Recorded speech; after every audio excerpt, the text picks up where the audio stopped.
May isang comment akong nakita mga kaibigan na talaga namang ikinagulat ko dahil ito'y patungkol kay Philippine action star Robin Padilla. Ika pa sa comment, action star sa pelikula, naging komedyante sa Senado. Kaya ano kayang ibig sabihin nito? At agad-agad kong pinanood ang video mga kaibigan patungkol sa debate ni Senator Robin Padilla at Senator Coco Pimentel, na alam naman natin na si Senator Coco ay top-notcher sa bar at si Senator Robin na isang action star, at ikinagulat ko ang mga eksena dito. Halika, atin itong tingnan mga kaibigan. Ito pong COA na atin pong binabanggit dito, Ginoong Pangulo, ito po ay napakahalaga ng papel nito sa ating bayan. Ako po isang revolusyonaryo sapagkat naniniwala po ako na ang pinaglaban ng aming mga ama hanggang ngayon, ito po ang natatanging lamang panglaban ng taong bayan sa korupsyon. Ito lamang pong COA. Marami na pong nasagot dun sa opening statement ng ating sponsor, ng ating mga concerns. Pero ito pong ating panukala ay isa po itong code. Opo. Tama po. So, ang gusto ba natin mangyari dito na lahat ng ating gustong malaman tungkol sa government auditing ay dito natin makikita at mahanap sa panukalang ito. Opo. Alam niyo po, katunayan po, mahal na Pangulo, tayo po ay haharap sa bar top-notcher, mathematician pa. Kaya kailangan po battery ng mga auditors ang kailangan po natin dito sa kaliwa. Ano po?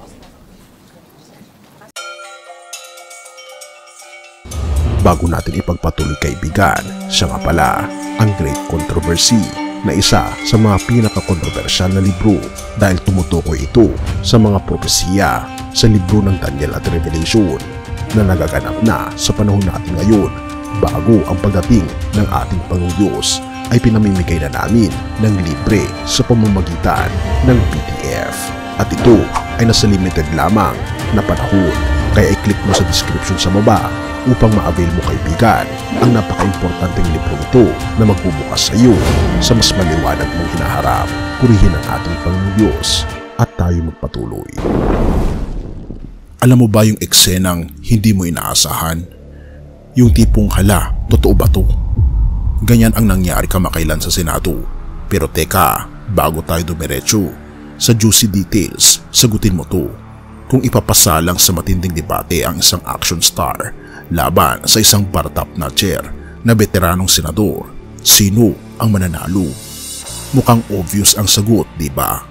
Pero, at ito ang malaking pero, hindi palaging kung sino ang matalino sa papel, siya rin ang matalino sa laban. Senator Robin Padilla ang action star na hinahangaan mo noon sa mga suntukan sa pelikula, ngayon ay nakikipagsagutan sa mga veterano sa batas.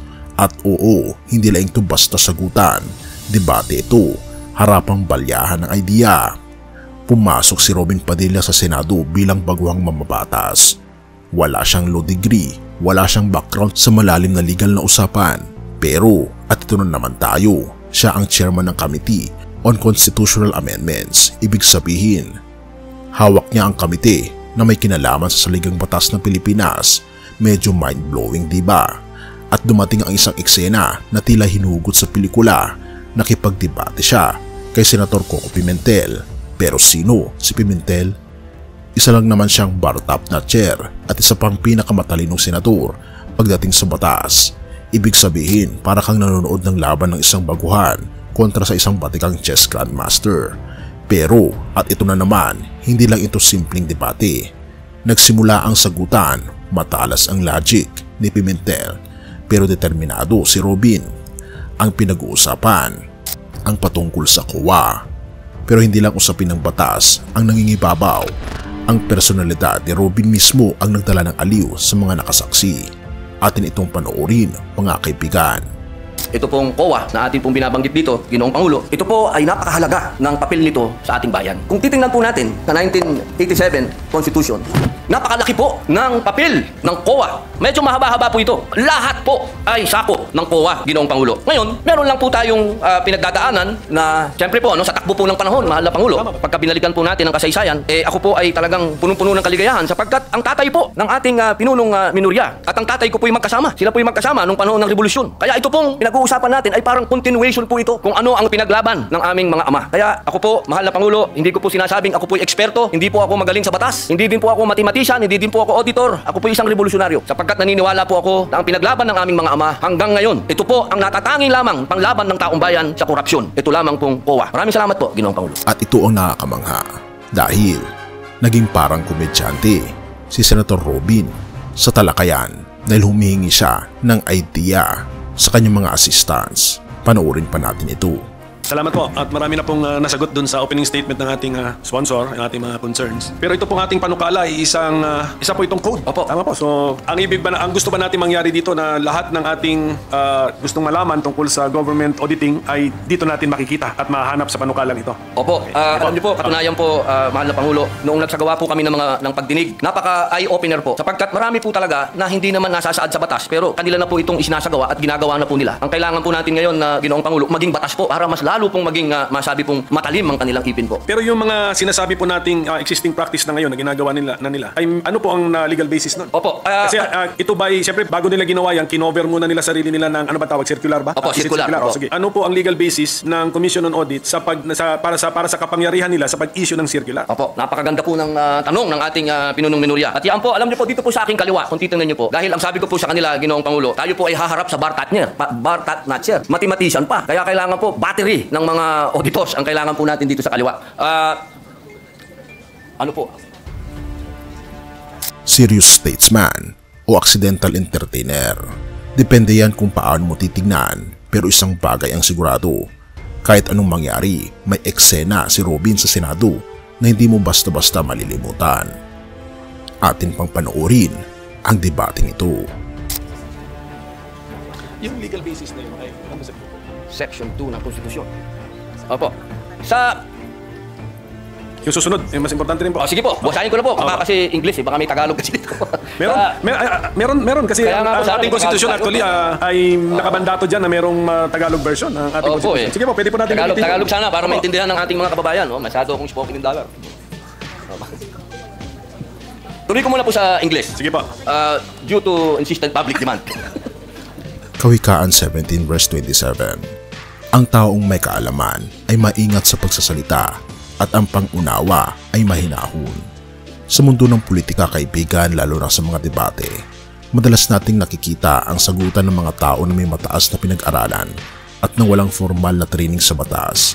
Pero ang tanong, ang katalinuhan ba ay nasusukat lamang sa law degree o mas mahalaga ang tamang paggamit ng salita at pangunawa? Si Robin Padilla bilang isang action star na naging senador ay isang ehemplo ng taong maaring wala sa expected na posisyon pero may tapang na ipahayag ang kanyang paniniwala. Ngunit tulad ng sinasabi sa Kawikaan 17 verse 27, hindi lang dapat lakas ng loob ang puhunan sa debate, kundi ang tamang pagpili ng salita at pag-unawa sa sitwasyon. Sa buhay, hindi sapat ang talino kung hindi ito ginagamit ng maayos. Mas mainam ang mahinahong pag-uusap kaysa sa paligsahan ng argumento na puno ng init ng ulo. Therefore, anuman ang ating posisyon sa buhay bilang leader, mamamayan o tagapanood lamang, nawa'y piliin natin ang kaalamang may kababaang loob at pangunawa sa ating kapwa. Purihin ang ating Panginoong Diyos at tayo manalangin. Ama naming Diyos na makapangyarihan sa lahat, salamat po sa karunungan na nagmumula sa iyo. Turuan niyo po kami na hindi lamang maghangad ng katalinuhan, kundi ng tunay na pangunawa at mahinahong puso sa bawat usapin ng aming buhay. Salamat po, Panginoong Diyos, sa patuloy niyong pag-aalaga sa amin at pakalinisin po kami sa lahat ng aming pagkakasala upang katanggap-tanggap ang aming panalangin sa inyo. O aming Panginoong Diyos, itinataas namin sa iyo ang mga namumuno sa aming bansa. Bigyan niyo po sila ng karunungan na hindi lang galing sa mga libro, kundi mula sa iyong patnubay. Naway gabayan niyo po si Senator Robin Padilla at lahat ng mga naglilingkod sa bayan na gamitin ang kanilang posisyon para sa kabutihan at hindi para sa pansariling interes. O aming Ama, ipinapanalangin din po namin ang mga nakakanood at nakakarinig na mensaheng ito. Naway magkaroon sila ng bukas na isip sa pagtanggap ng katotohanan, mahinahong puso sa pagtanggap ng kaalaman at paggalang sa iba't ibang pananaw. O aming Panginoong Diyos, bigyan niyo po kami ng tapang na manintigan sa tama, ngunit panatilihin ang kababaang loob sa aming pananalita. Tulungan niyo po kaming maging liwanag sa madilim na mundo ng diskusyon at debate upang sa bawat salitang bibitawan namin, ikaw ang maparangalan. Pinupuri po namin kayo at pinapasalamatan o aming Panginoon Diyos at salamat sa pagdinig ng aming mga panalangin at patnubayan po kami at patawarin po kami sa lahat ng aming pagkukulang at pagkakasala sa pagkatatom sa hiling sa matamis na pangalan ng aming Panginoon Jesus. Amen.